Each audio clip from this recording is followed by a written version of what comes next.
Ang bunga ng katotohanan. Ang mga salita ng Elohim sa puso ng isang tao. Paraan ng buhay. Apokalipsis 4:3. Hebreo 10:20. 11. Ang bunga ng katotohanan. Ang heartland. Alisin ang kasinungalingan sa iyong puso at gawin itong mabuting lupa, maghasik ng mga binhi ng katotohanan, at magbunga sa pamamagitan ng paglinang ng katotohanan. Pagbawi ng lupa. Hanapin ang kasinungalingan na sinasabi ng Biblia na itapon o huwag gawin, alisin ito sa iyong puso, at gawin itong matabang lupa. Pagtatanim ng mga binhi ng katotohanan. Hanapin ang katotohanan na sinasabi ng Biblia na panatilihin, at itanim ang binhi ng katotohanan sa pusong bukid na gawa sa matabang lupa, linangin ito at magbunga ng katotohanan. Ang bunga ng katotohanan. Ang bunga ng katotohanan. Proyek. 1. Proyek, itapon mo. 2. Proyek, wag na. 3. Proyek, panatilihin ito. 4. Proyek, gawin mo. Project, wag mong gawin. Alisin ang kasinungalingan sa iyong puso at gawin itong mabuting lupa. Paraan ng buhay. Apokalipsis 4:3. Hebreo 10:20. Mateo Kapitulo 4 versikulo 7. Sinabi sa kanya ni Jesus, nasusulat din naman, huwag mong tutuksuhin ang Panginoon mong Diyos. Sumagot si Jesus, nasusulat din naman, huwag mong subukin ang Panginoon mong Diyos. Mateo Kapitulo 5 versikulo 21. Narinig ninyo na sinabi sa mga tao sa una, huwag kang papatay, at ang sino mang pumatay ay mapapasapanganib sa kahatulan. Narinig niyo na noong unay iniutos sa mga tao, huwag kang papatay, ang sinumang makamatay ay mananagot sa hukuman. Mateo Kapitulo 5 versikulo 34. Datapwat sinasabi ko sa inyo, huwag ninyong ipanumpa ang anuman, kahit ang langit, sapagkat siyang luklukan ng Diyos. Ngunit ngayoy sinasabi ko sa inyo, huwag na kayong sumumpa kung nangangako kayo. Huwag niyong sabihin, saksi ko ang langit, sapagkat ito'y trono ng Diyos. Mateo Kapitulo 5 versikulo 35. Kahit ang lupa, sapagkat siyang tangtungan ng kanyang mga paa, kahit ang Jerusalem, sapagkat siyang bayan ng dakilang hari. O kaya'y saksi ko ang lupa, sapagkat ito'y tuntungan ng kanyang mga paa. Huwag din niyong sabihin, saksi ko ang Jerusalem, sapagkat ito'y lungsod ng dakilang hari. Mateo Kapitulo 5 versikulo 39. Datapwat sinasabi ko sa inyo, huwag kayong makilaban sa masamang tao, kundi sa sino mang sa iyo'y sumampal sa kanan mong pisngi, iharap mo naman sa kanya ang kabila. Ngunit ngayoy sinasabi ko sa inyo, huwag niyong labanan ang masamang tao. Kung may sumampal sa iyo sa kanang pisngi, iharap mo pa sa kanya ang kabila. Mateo Kapitulo 5 versikulo 42. Bigyan mo ang sa iyo'y humihingi, at huwag mong talikdan ang sa iyo'y nangungutang. Magbigay ka sa nanghihingi sa iyo, at huwag mong pahindian ang nanghihiram sa iyo. Ibigin ang kaaway. 6:27 minuto negatibo 28, 32 tandang bawas 36. Mateo Kapitulo 6 versikulo 2. Kaya nga pagka ikaw ay naglilimos, ay huwag kang tutugtog ng pakakak sa harap mo, na gaya ng ginagawa ng mga mapagpaimbabaw sa mga sinagoga at sa mga daan, upang sila'y mga kapuri sa mga tao. Katotohanang sinasabi ko sa inyo, tinanggap na nila ang sa kanila'y ganti. Kaya nga, kapag naglilimos ka, huwag mo nang ipagmakaingay ito, katulad ng ginagawa ng mga mapagpaimbabaw doon sa sinagoga at sa mga lansangan. Ginagawa nila ito upang purihin sila ng mga tao. Sinasabi ko sa inyo, tinanggap na nila ang kanilang gantimpala. Mateo Kapitulo 6 versikulo 5. At pagka kayo ay nagsisidalangin, ay huwag kayong gaya ng mga mapagpaimbabaw, sapagkat iniibig nila ang magsidalangin ng patayo sa mga sinagoga at sa mga likuang daan, upang sila'y makita ng mga tao. Katotohanang sinasabi ko sa inyo, tinanggap na nila ang sa kanila'y ganti. At kapag nananalangin kayo, huwag kayong tumulad sa mga mapagpaimbabaw. Mahilig silang manalangin ng patayo sa mga sinagoga at sa mga panulukang daan, upang makita ng mga tao. Sinasabi ko sa inyo, tinanggap na nila ang kanilang gantimpala. Mateo Kapitulo 6 Versikulo 7. At sa pananalangin ninyo ay huwag ninyong gamitin ang walang kabuluhang paulit-ulit, na gaya ng ginagawa ng mga Gentil, sapagkat iniisip nilang dahil sa kanilang maraming kasasalita ay didinggin sila. Sa pananalangin nyo'y huwag kayong gagamit ng napakaraming salita, gaya ng ginagawa ng mga hentil. Ang akala nila'y pakikinggan sila ng Diyos dahil sa dami ng kanilang salita. Mateo Kapitulo 6 Versikulo 8. Huwag nga kayong magsigaya sa kanila, sapagkat talastas ng inyong ama ang mga bagay na inyong kinakailangan, bago ninyo hingin sa kanya. Huwag niyo silang tutularan. Sapagkat alam na ng inyong ama ang inyong kinakailangan, bago pa ninyo hingin sa kanya. Mateo Kapitulo 6 Versikulo 16.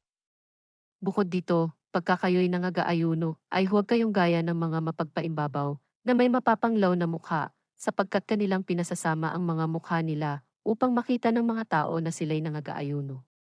Katotohanang sinasabi ko sa inyo, tinanggap na nila ang sa kanila'y ganti. Kapag nag-aayuno kayo, huwag kayong magmukhang malungkot, tulad ng mga mapagpaimbabaw. Hindi sila nag-aayos upang malaman ng mga tao na sila'y nag-aayuno. Sinasabi ko sa inyo, tinanggap na nila ang kanilang gantimpala. Mateo Kapitulo 6 Versikulo 19. Huwag kayong mangagtipon ng mga kayamanan sa lupa, na dito'y sumisira ang tanga at ang kalawang, at dito'y nanghuhukay at nagsisipagnakaw ang mga magnanakaw.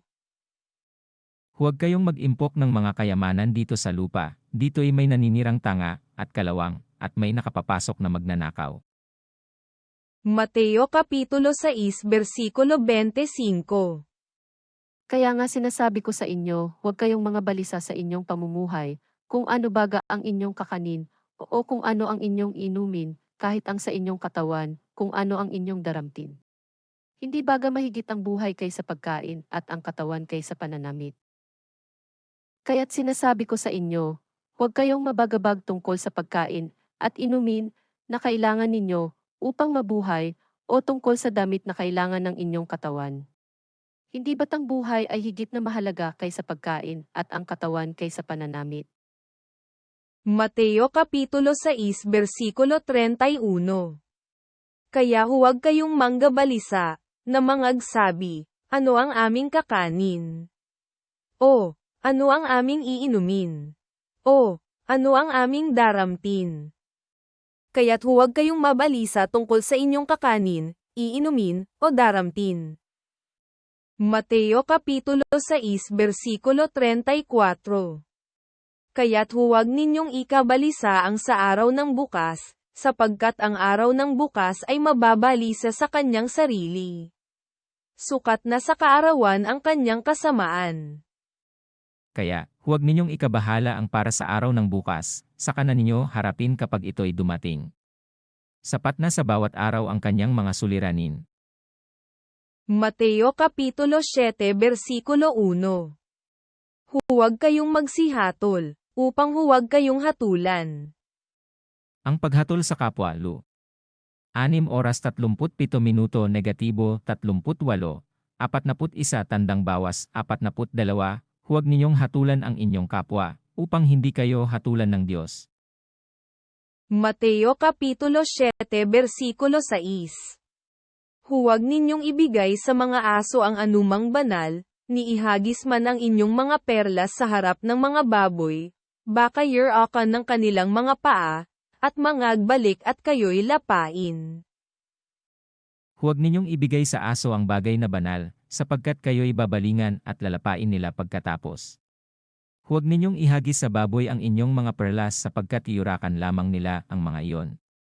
Humingi, humanap, kumatok, lu. 11, siyam tandang bawas 13.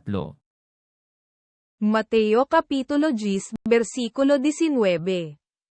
Datapwat pagka kayo'y ibinigay nila, huwag ninyong ikabalisa kung paano o kung ano ang inyong sasabihin, sapagkat sa oras na yaon ay ipagkakaluob sa inyo ang inyong sasabihin. Kapag nililitis na kayo, huwag kayong mabalisa tungkol sa sasabihin ninyo o kung paano ninyo sasabihin. Pagdating ng oras, ito'y ipagkakaluob sa inyo. Mateo Kapitulo 10, versikulo 26. Huwag nga ninyo silang katakutin, sapagkat walang bagay na natatakpan, na hindi mahahayag, at natatago na hindi malalaman. Kaya huwag kayong matakot sa kanila. Walang natatago na di malalantad, o nalilihim na di mabubunyag. Mateo Kapitulo 10, versikulo 28. At huwag kayong manggatakot sa mga nagsisipatay ng katawan, datapwat hindi nangakakapatay sa kaluluwa, kundi bagkus ang katakutan ninyo'y yaong makapupuksa sa kaluluwa at sa katawan sa impyerno. Huwag ninyong katakutan ang pumapatay ng katawan, ngunit hindi nakapapatay ng kaluluwa. Sa halip, ang katakutan ninyo'y ang nakapapatay ng kaluluwa at katawan sa impyerno. Mateo Kapitulo 18, versikulo 10. Ingatan ninyo na huwag ninyong paalang halaga ang isa sa maliliit na ito, sapagkat sinasabi ko sa inyo, na ang kanilang mga anghel sa langit ay nangakakakitang palagi ng mukha ng aking Ama na nasa El. Ingatan ninyo na huwag hamakin ang isa sa maliliit na ito. Sinasabi ko sa inyo, sa langit, ang kanilang mga anghel ay laging nasa harapan ng aking Ama. Mateo Kapitulo 19, versikulo 14. Datapwat sinabi ni Jesus, pabayaan ninyo ang maliliit na bata, at huwag ninyong pagbawalan silang magsilapit sa akin, sapagkat sa mga ganito ang kaharian ng langit. Datapwat sinabi ni Jesus, hayaan niyong lumapit sa akin ang mga bata. Huwag niyo silang hadlangan, sapagkat sa mga katulad nila naghahari ang Diyos. Mateo Kapitulo 19, versikulo 18. Sinabi niya sa kanya, alin-alin. At sinabi ni Jesus, huwag kang papatay, huwag kang mangangalunya, huwag kang magnanakaw, huwag sasaksi sa di katotohanan. Alin-alin po, tanong niya. Sumagot si Jesus, huwag kang papatay, huwag kang mangangalunya, huwag kang magnanakaw, huwag kang magsisinungaling sa iyong pagsaksi. Mateo Kapitulo 23, versikulo 3. Lahat nga ng mga bagay na sa inyo'y kanilang ipag-utos, ay gawin ninyo at ganapin, datapwat huwag kayong magsaigawa ng alinsunod sa kanilang mga gawa, sapagkat kanilang sinasabi, at hindi ginagawa. Kaya't gawin niyo ang itinuturo nila at sundin ang kanilang iniuutos. Ngunit huwag ninyong tularan ang kanilang gawa, sapagkat hindi nila isinasagawa ang kanilang ipinangangaral. Mateo Kapitulo 23, versikulo 8. Datapwat kayo'y huwag patawag na rabi, sapagkat iisa ang inyong guro, at kayong lahat ay magkakapatid. Ngunit kayo huwag kayong patawag na guro, sapagkat isa ang inyong guro, at kayong lahat ay magkakapatid. Mateo Kapitulo 23, versikulo 9. At huwag ninyong tawaging inyong ama ang sinumang tao sa lupa, sapagkat iisa ang inyong Ama, sa makatuwid bagay siya na nasa langit. At huwag ninyong tawaging ama ang sinumang tao sa lupa, sapagkat iisa ang inyong Ama, ang Amang nasa langit. Mateo Kapitulo 23, versikulo 10. Ni huwag kayong patawag na mga Panginoon, sapagkat iisa ang inyong Panginoon, sa makatuwid bagay ang Kristo. Huwag kayong patawag na tagapagturo, sapagkat iisa ang inyong tagapagturo, ang Mesyas. Mateo Kapitulo 23, versikulo 23. Sa aba ninyo, mga eskriba at mga fariseo, mga mapagpaimbabaw. Sapagkat nangagbibigay kayo ng sa ikapunang yerba buena, at ng anis, at ng kumino, at inyong pinababaya ang di ginagawa ang lalong mahahalagang bagay ng kautusan, na dili ibat ang katarungan, at ang pagkahabag, at ang pananampalataya. Datapwat dapat sana niyong gawin ang mga ito, at huwag pabayaang di gawin yaong iba. Sa aba ninyo, mga eskriba at mga pariseo. Mga mapagpaimbabaw. Ibinibigay ninyo ang ikapo ng gulaing walang halaga, b. Ngunit kinaliligtaan ninyong isagawa ang lalong mahahalagang aral sa kautusan, ang katarungan, ang pagkahabag, at ang katapatan. Tamang gawin ninyo ang mga ito, ngunit huwag naman ninyong kaliligtaang gawin ang iba. มัทธิวเที่ยงคืน23 นาที Kung magkagayon, kung may magsabi sa inyong sino mang tao, narito ang Kristo, o nariyan, huwag ninyong paniwalaan. Kung may magsabi sa inyo, narito ang Mesyas, o nariyan siya, huwag kayong maniniwala.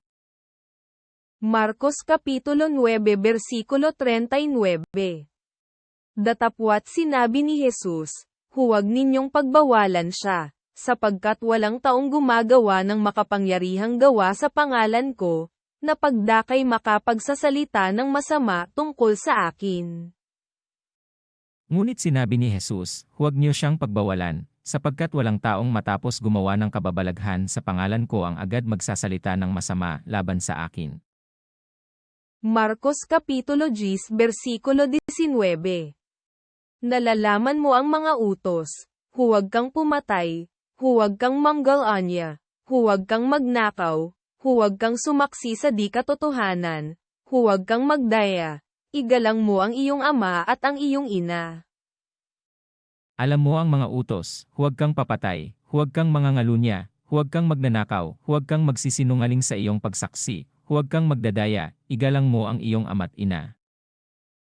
Lucas Kapitulo 6 versikulo 29. Sa sumampal sa iyo sa isang pisngi, iharap mo naman ang kabila, at ang sa iyo'y mag-alis ng iyong balabal, huwag mong itanggi pati ng iyong tanika. Kapag sinampal ka sa isang pisngi, iharap mo rin ang kabila. Kapag inaagaw ang iyong balabal, ibigay mo pati ang iyong baro. Lucas Kapitulo 6 versikulo 30. Bigyan mo ang bawat sa iyo'y humihingi, at sa kumuha ng pag-aari mo, ay huwag mong hindyang muli. Bigyan mo ang bawat nang hihingi sa iyo, at kung may kumuha ng iyong ari-arian, ay huwag mo nang bawiin pa ang mga iyon. Lucas Kapitulo 6 versikulo 35. At huwag ninyong tawaging inyong ama ang sino mang tao sa lupa, sapagkat iisa ang inyong ama, sa makatuwid bagay siya na nasa langit. At huwag ninyong tawaging ama ang sinumang tao sa lupa, sapagkat iisa ang inyong ama, ang amang nasa langit. Lucas Kapitulo 6 versikulo 37. At huwag kayong mangagsihatol, at hindi kayo hahatulan, at huwag kayong mangagparusa, at hindi kayo parurusahan, mangagpalaya kayo, at kayo'y palalayain. Huwag kayong humatol, at hindi kayo hahatulan ng Diyos. Huwag kayong magparusa, at hindi kayo parurusahan ng Diyos. Magpatawad kayo sa inyong kapwa, at patatawarin kayo ng Diyos. Lucas Kapitulo 9 versikulo 50. Datapwat sinabi sa kanila ni Jesus, huwag ninyong pagbawalan siya, sapagkat ang hindi laban sa inyo, ay sama sa inyo. Mutta Jeesus sanoi hänelle, älkää kieltäkö, sillä joka ei ole teitä vastaan, se on teidän puolellanne. Lucas Kapitulo 10 versikulo 20. Gayon may huwag ninyong ikagalit ito, na ang mga espiritu ay nagsisisuko sa inyo, kundi inyong ikagalit na nangasusulat ang inyong mga pangalan sa langit. Gayunman, magalak kayo, hindi dahil sa suko sa inyo ang masasamang espiritu, kundi dahil sa nakatala sa langit ang pangalan ninyo. Nagalak si Jesus, MT, 11 oras 25 minuto negatibo 27, 13 oras 16 na minuto negatibo 17. Lucas Kapitulo 12 versikulo 11. At pagka kayo'y dadalhin sa harap ng mga sinagoga, at sa mga pinuno, at sa mga may kapamahalaan, ay huwag kayong manggabalisa kung paano o ano ang inyong isasagot, o kung ano ang inyong sasabihin. Kapag kayo'y dinala nila sa sinagoga, o sa harapan ng mga tagapamahala at ng mga may kapangyarihan upang litisin, huwag ninyong isipin kung paano ninyo ipagtatanggol ang sarili o kung ano ang inyong sasabihin. Lucas Kapitulo 12 versikulo 29. At huwag ninyong pagsikapan kung ano ang inyong kakanin, at kung ano ang inyong iinumin, o huwag man kayo'y mapagalinlangang pag-iisip. Kaya't huwag kayong mabalisa sa paghahanap ng inyong kakanin at inumin. Lucas Kapitulo 12 versikulo 32. Huwag kayong manggatakot, munting kawan, sapagkat nakalulugod na mainam sa inyong ama ang sa inyo'y ibigay ang kaharian. Huwag kayong matakot, munting kawan, sapagkat ikinalulugod ng inyong ama na ibigay sa inyo ang kaharian. Lucas Kapitulo 14 versikulo 8.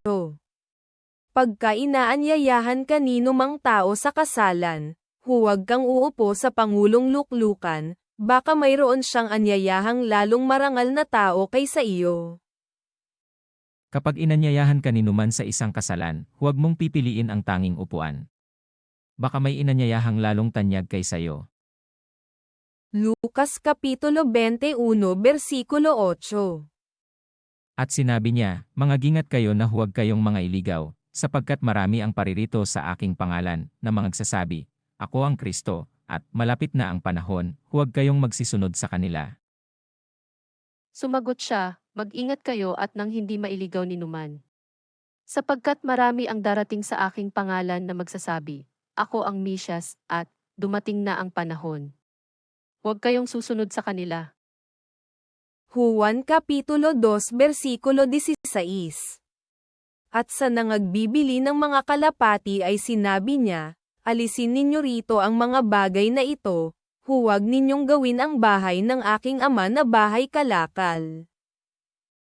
Sinabi niya sa mga nagbibili ng kalapati, alisin niyo rito ang mga iyan. Huwag ninyong gawing palengke ang bahay ng aking ama.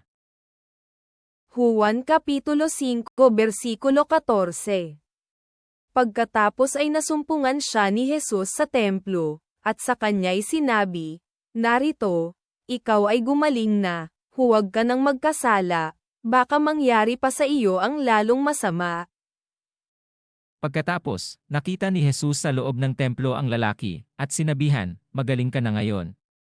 Huwag ka nang magkakasala, at baka may mangyari sa iyo na lalo pang masama. Juan Kapitulo 6 versikulo 27. Magsigawa kayo hindi dahil sa pagkaing napapanis, kundi dahil sa pagkaing tumatagal sa buhay na walang hanggan, na ibibigay sa inyo ng anak ng tao, sapagkat siyang tinatakan ng Ama, sa makatuwid bagay ang Diyos.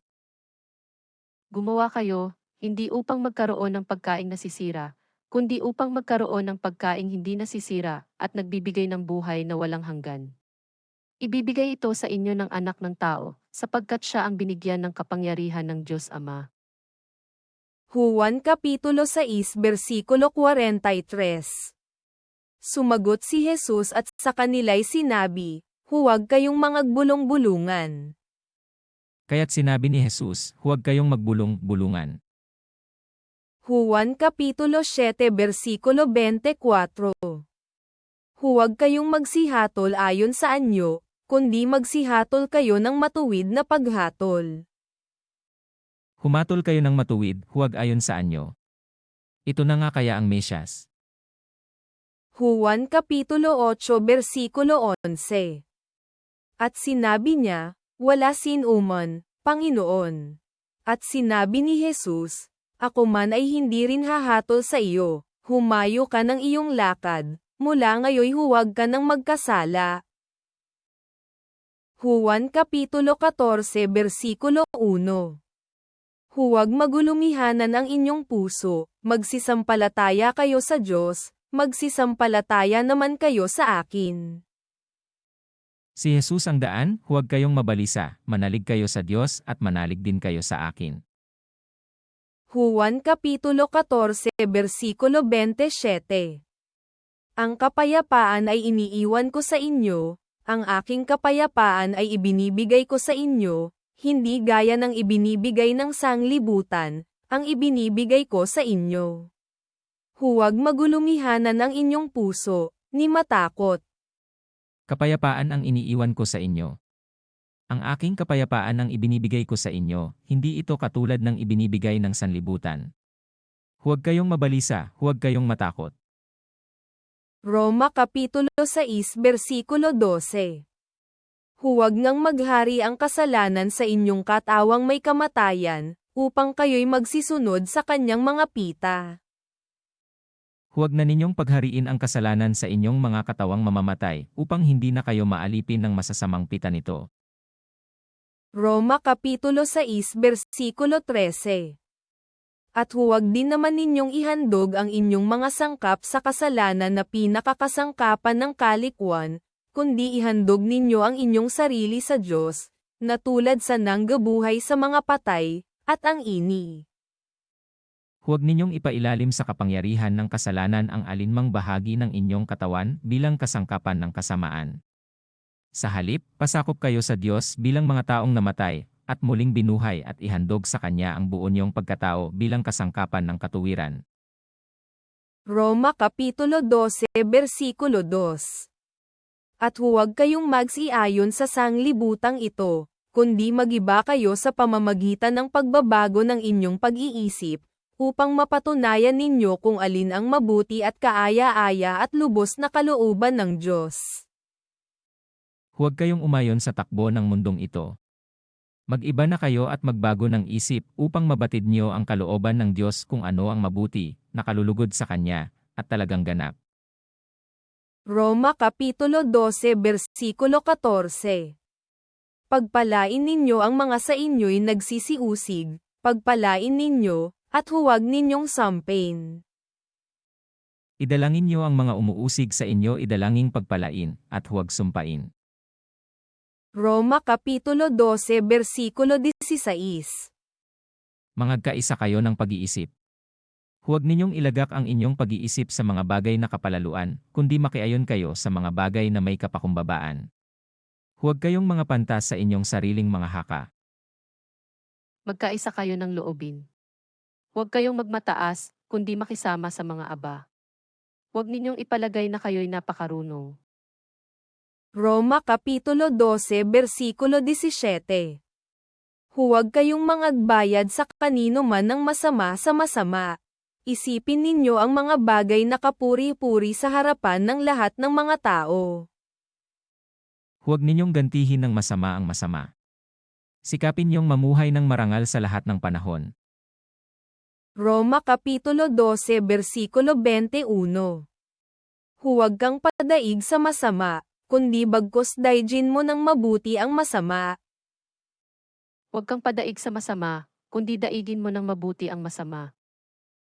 Roma Kapitulo 13 Versikulo 8. Huwag kayong magkautang ng ano paman sa kanino man, maliban na sa mga gibigan kayo, sapagkat ang umiibig sa kanyang kapwa'y nakaganap na ng kautusan. Huwag kayo kapwang magkaroon ng sagutin kaninuman, liban sa saguting tayo'y mag-ibigan, sapagkat ang umiibig sa ay nakatutupad sa kautusan. Roma Kapitulo 13 Versikulo 9. Sapagkat ito, huwag kang mangangalunya, huwag kang papatay, huwag kang magnanakaw, huwag kang mananakim, at kung mayroon pang ibang utos, ay nauwi sa salitang ito, sa makatuwid bagay ibigin mo ang iyong kapwa na gaya ng sa iyong sarili.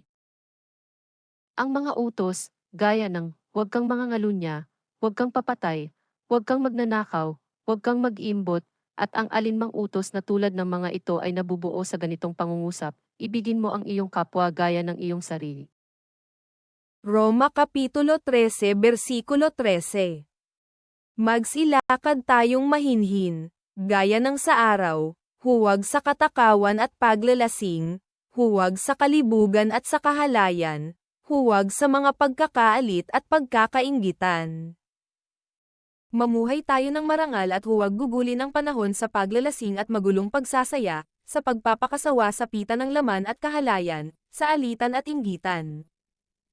Roma Kapitulo 13 Versikulo 14. Kundi bagkos ay sakbat ninyo ang Panginoong Hesukristo, at huwag ninyong paglaanan ang laman, upang masunod ang mga kahalayan noon. Ang Panginoong Jesu-Kristo ang paghariin niyo sa inyong buhay, at huwag paglaanan ang laman upang bigyang kasiyahan ang mga nasa nito.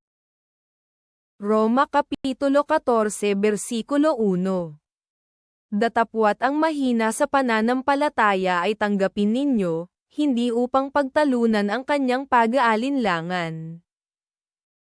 Huwag humatol sa iyong kapatid, tanggapin niyo ang mahina sa pananampalataya, at huwag pagpupunahin ang kanyang kuro-kuro. Roma Kapitulo 14 Versikulo 3. Ang kumakain ay huwag magwalang halaga sa hindi kumakain, at ang hindi kumakain ay huwag humatol sa kumakain, sapagkat siya'y tinanggap ng Diyos. Huwag hamakin ng kumakain ng kahit ano ang kumakain lamang ng gulay, at huwag namang hatulan ng kumakain lamang ng gulay ang kumakain ng kahit ano, sapagkat siya'y tinanggap ng Diyos. Roma Kapitulo 14 Versikulo 13. Huwag na nga tayong mangaghatulan pa sa isa't isa, kundi bagkus ihatol ninyo ito, na ang sino man ay huwag maglagay ng katitisyaran sa daan ng kanyang kapatid o kadahilanan ng ikararapa. Huwag na tayong humatol sa isa't isa. Sa halip, iwasan na nating tayo'y maging dahilan ng pagkakasala ng ating kapatid. Roma Kapitulo 14 Versikulo 15. Sapagkat kung dahil sa pagkain ang iyong kapatid ay naghinanakit ay hindi ka na lumalakad sa paibig. Huwag mong ipamahamak sa iyong pagkain yaong pinagkamatayan ni Kristo. Kaya, kung dahil sa kinakain mo ay nasasaktan ang kalooban ng iyong kapatid, hindi na ayon sa pag-ibig ang ginagawa mo. Si Kristo'y namatay para sa kanya, kaya't huwag mo siyang ipahamak dahil sa iyong pagkain. Roma Kapitulo 14 Versikulo 20. Huwag mong sirain ang gawa ng Diyos dahil sa pagkain. Tunay na ang lahat ng mga bagay ay malilinis, gayunman ay masama sa tao ang kumakain ng laban sa kanyang budi. Huwag ninyong ipahamak ang iniligtas ng Diyos dahil sa inyong pagkain. Walang pagkaing likas na masama, ang masamay kung magkakasala ang iba dahil sa iyong kinakain. Unang Korinto Kapitulo 3 Versikulo 18. Say na may huwag magdaya sa kanyang sarili. Kung ang sino man sa inyo ay nag-iisip na siya'y marunong sa kapanahunang ito, ay magpakamangmang siya, upang siya ang maging marunong. Huwag dayain inuman ang kanyang sarili. Kung may nag-aakalang siya'y marunong ayon sa sanlibutang ito, ibilang niyang siya'y mangmang upang maging tunay na marunong. Unang Korinto Kapitulo 3 Versikulo 21. Kaya't huwag ipagmamapuri ninuman sa mga tao, sapagkat ang lahat ng mga bagay ay sa inyo. Kaya't huwag ipagmalaki ninuman ang nagagawa ng tao. Ang lahat ay inyo. Unang Korinto Kapitulo 4 Versikulo 5. Kaya nga huwag muna kayong magsihatol ng anuman, hanggang sa dumating ang Panginoon, na siya ang maghahayag ng mga bagay na nalilihim sa kadiliman, at ipahayag naman ang mga haka ng mga puso, at kung magkagayon ang bawat isa ay magkakaroon ng kapurihan sa Diyos. Kaya't huwag kayong humatol ng wala sa panahon, maghintay kayo sa pagdating ng Panginoon. Ilalantad niya ang mga bagay na ngayoy natatago sa kadiliman at ipahahayag ang mga lihim na hangarin ng bawat isa. Sa panahong iyon, bawat isa ay tatanggap ng papuring na ukol sa kanya mula sa Diyos. Unang Korinto Kapitulo 5 Versikulo 11. Datapwat sinusulatan ko nga kayo, na huwag kayong makisama sa kaninumang tinatawag na kapatid, kung siya'y mapakiapid, o masakim, o mananamba sa Diyos-Diyosan, o mapagtungayaw, o manglalasing, o manglulupig, sa gayoy huwag man lamang kayong makisalo. Ang tinutukoy ko na huwag niyong pakikisamahan, ay ang nagsasabing Kristiyano siya, ngunit nakikiapid, sakim, sumasamba sa Diyos-Diyusan, nanlalait, naglalasing, o nagnanakaw, ni huwag kayong makikisalo sa gayong tao. Unang Korinto Kapitulo 6 Versikulo 9. Todėl neteiskite nieko prieš laiką, iki ateis viešpats, kuris nušvies, kas tamsoje paslėpta ir atskleis širdžių sumanymus. Tada kiekvienam teks pagyrimas iš Dievo. Todėl neteiskite nieko prieš laiką, iki ateis viešpats, kuris nušvies, kas tamsoje paslėpta ir atskleis širdžių sumanimus.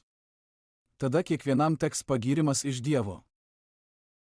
Unang Korinto Kapitulo 6 Versikulo 10. Ni ang mga magnanakaw, ni ang mga masasakim, ni ang mga manglalasing, ni ang mga mapagtungayaw, ni ang mga manglulupig, ay hindi mangagmamana ng kaharian ng Diyos. Ang mga magnanakaw, masasakim, mapaglasing, mapanlait, o magdaraya ang ganyang mga tao'y walang bahagi sa kaharian ng Diyos. Unang Korinto Kapitulo 7 Versikulo 5. Huwag magpigil ang isa't isa, maliban kung pagkasunduan sa ilang panahon, upang kayo'y mamalagi sa pananalangin, at muling kayo'y magsama, baka kayo'y tuksuhin ni Satanas, dahil sa inyong kawalan ng pagpipigil. Huwag kayong magkait sa isa't isa, malibang pagkasunduan ninyong huwag munang magsiping, upang maiukol ninyo ang panahon sa pananalangin. Pagkatapos, magsiping na uli kayo upang hindi kayo matukso ni Satanas dahil sa hindi na kayo makapagpigil. Unang Korinto Kapitulo 7 Versikulo 10.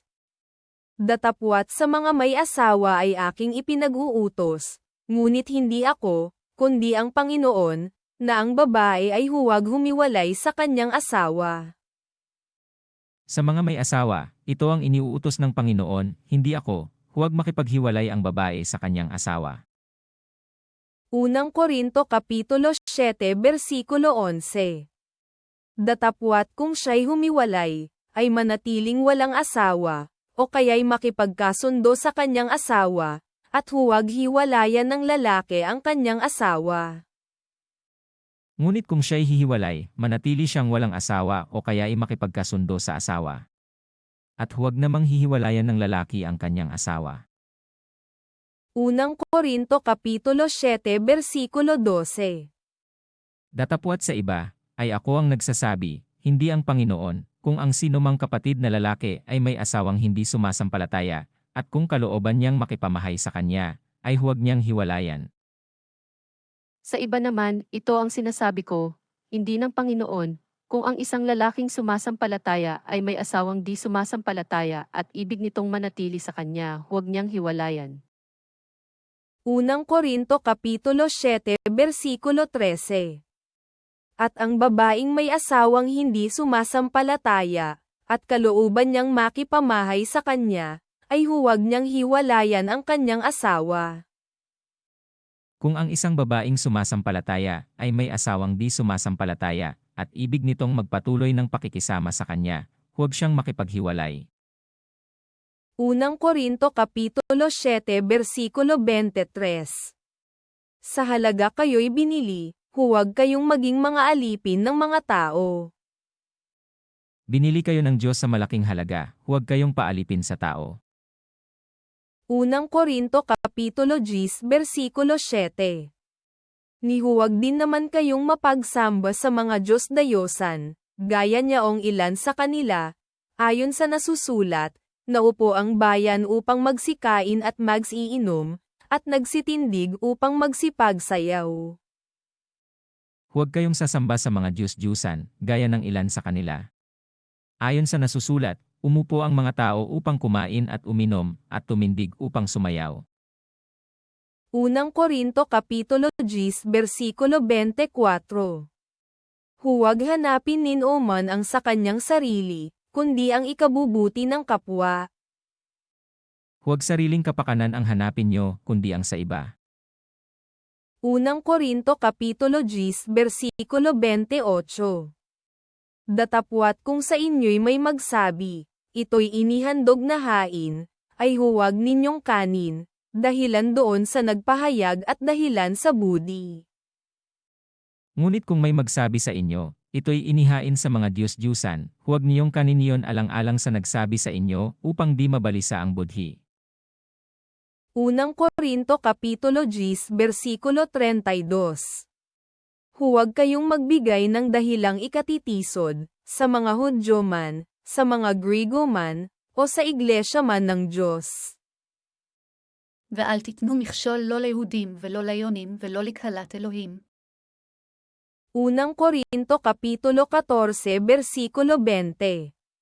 Mga kapatid, huwag kayong mangagpakabata sa pag-iisip, gayon may sa kahalayan ay mangagpakasanggol kayo, datapwat sa pag-iisip kayo'y mangagpakatao. Mga kapatid, huwag kayong mga isip bata. Maging tulad kayo ng mga batang walang malay sa kasamaan, ngunit maging ganap ang inyong pag-iisip.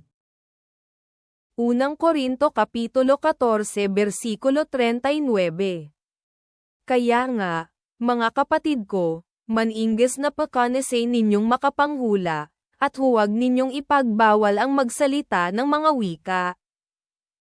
Kaya, mga kapatid, pakana sa inyong makapagpahayag ng salita ng Diyos, ngunit huwag naman ninyong ipagbawal ang pagsasalita sa iba't ibang wika. Unang Korinto Kapitulo 15 versikulo 33. Huwag kayong padaya, ang masasamang kasama ay sumisira ng magagandang ugali. Kaya ingat kayo, ang masasamang kasama'y nakasisira ng magagandang ugali. Unang Korinto Kapitulo 15 versikulo 34. Gumising kayo ng ayon sa katwiran, at huwag mangagkasala, sapagkat may mga ibang walang pagkakilala sa Diyos. Sinasabi ko ito upang kayo'y kilusin sa kahihiyan. Magpakatino kayo at talikdan ang pagkakasala. Ang iba sa inyo'y mali ang pagkakilala sa Diyos, sinasabi ko ito upang mapahiya kayo. Ang uri ng magiging katawan sa muling pagkabuhay. Unang Korinto Kapitulo 15 versikulo 58. Kaya nga, mga kapatid kong minamahal, kayo'y magsitatag, huwag makilos, na laging sumasagana sa gawa ng Panginoon, yamang nalalaman ninyo na hindi walang kabuluhan ang inyong gawa sa Panginoon. Kaya nga, mga kapatid, magpakatatag kayo at huwag matitinag. Magpakasipag kayo sa gawain para sa Panginoon yamang alam niyong di nasasayang ang inyong pagpapagal para sa Kanya. Ikalawang Korinto Kapitulo 6 versikulo 1. At yamang kalakip niyang gumagawa ay ipinamamanhik din namin sa inyo na huwag ninyong tanggapin ang biyaya ng Diyos na walang kabuluhan. Yamang kami mga katulong sa gawain ng Diyos, ipinamamanhik namin sa inyo, na huwag niyong sayangin ang pagkakataong ibinibigay sa atin ng Diyos. Ikalawang Korinto Kapitulo 6 versikulo 14. Huwag kayong makipamatok ng kabilan sa mga di nagsisisampalataya, sapagkat anong pakikisama mayroon ang katwiran at kalikwan? O anong pakikisama mayroon ang kaliwanagan sa kadiliman? Huwag kayong makisama sa mga di sumasampalataya. Maaari bang magsama ang katuwiran at ang kalikuan? O kaya'y ang liwanag at ang kadiliman? Galasya Kapitulo 5 versikulo 1. Sa kalayaan ay pinalaya tayo ni Kristo, magsitibay nga kayo, at huwag na kayong paikop na muli sa pamatok ng pagkaalipin. Manatiling malaya, pinalaya tayo ni Kristo, upang manatiling malaya. Magpakatatag nga kayo, at huwag nang paalipin uli. Galasya Kapitulo 5 versikulo 13. Sapagkat kayo, mga kapatid, ay tinawag sa kalayaan, huwag lamang gamitin ang inyong kalayaan, upang magbigay kadahilanan sa laman, kundi sa pamamagitan ng paibig ay mangaglingkuran kayo. Mga kapatid, tinawag kayo upang maging malaya. Ngunit huwag ninyong gamitin ang inyong kalayaan upang masunod ang pita ng laman, kundi maglingkod kayo sa isa't isa dahil sa pag-ibig. Galasya Kapitulo 5 versikulo 26. Huwag tayong maging mga palalo, na tayo-tayo'y nangagmumungkahian sa isa't isa, nangagiinggitan sa isa't isa. Huwag tayong maging palalo, palaaway, at mainggitin. Efeso Kapitulo 3 versikulo 13. Kaya nga ipinamamanhik ko na huwag kayong manglupaypay sa mga kapighatian ko dahil sa inyo, na pawang kapurihan ninyo. Kaya't hinihiling ko sa inyo na huwag kayong masisiraan ng loob dahil sa kahirapang tinitiis ko alang-alang sa inyo, yamang ito ay sa kabutihan nyo. Ang pag-ibig ni Kristo. Efeso Kapitulo 4 versikulo 17. Ito nga ang sinasabi ko, at sinasaksihan sa Panginoon, na kayo'y hindi na nagsisilakad pa na gaya naman ng lakad ng mga Gentil, sa pagpapalalo sa kanilang pag-iisip. Sa ngalan ng Panginoon, ito ang sinasabi ko't iginigiit, huwag na kayong mamuhay na gaya ng mga hentil. Walang kabuluhan ang kanilang iniisip. Efeso Kapitulo 4 Versikulo 26. Kayo'y manggagalit at huwag kayong manggakasala, huwag lumubog ang araw sa inyong galit. Kung magagalit man kayo, iwasan niyong kayo'y magkasala. Agad niyong pawiin sa kalooban ang galit, B.E. Efeso Kapitulo 4 Versikulo 28. Ang nagnanakaw ay huwag nang magnakaw pa, bagkus magpagal, na ay gawa ang kanyang mga kamay ng mabuting bagay, upang siya'y may maibigay sa nangangailangan. Ang magnanakaw ay huwag nang magnakaw, sa halip, magtrabaho siya at gamitin ang kanyang kamay sa anumang gawaing marangal upang may maitulong sa mga nangangailangan. Efeso Kapitulo 4 Versikulo 29. Anumang salitang maalay ay huwag lumabas sa inyong bibig, kundi ang mabuting ikatitibay ayon sa pangangailangan, upang makinabang ng biyaya ang mga nagsisipakinig. Huwag kayong gumamit ng masamang pananalita, sikaping lagi na ang pangungusap niyo iyaong makabubuti at angkop sa pagkakataon upang pakinabangan ng makaririnig. Efeso Kapitulo 4 Versikulo 30. At huwag ninyong pighatiin ang Espiritu Santo ng Diyos, na sa Kanya kayo'y tinatakan hanggang sa kaarawan ng pagkatubos. At huwag ninyong dulutan ng pighati ang Espiritu Santo, sapagkat ito ang tatak ng Diyos sa inyo, ang katibayan ng inyong katubusan pagdating ng takdang araw. Efeso Kapitulo 5 Versikulo 3. Ngunit ang pakikiapid, at ang lahat ng karumihan, o kasakiman, ay huwag man lamang masambot sa inyo, gaya ng nararapat sa mga banal. Kayo'y mga hinirang ng Diyos, kaya't hindi dapat mabanggit man lamang sa inyong usapan ang anumang uri ng pakikiapid, karumihan o pag-iimbot. Efeso Kapitulo 5 Versikulo 7. Huwag kayong makibahagi sa kanila. Kaya't huwag kayong makikisangkot sa kanila.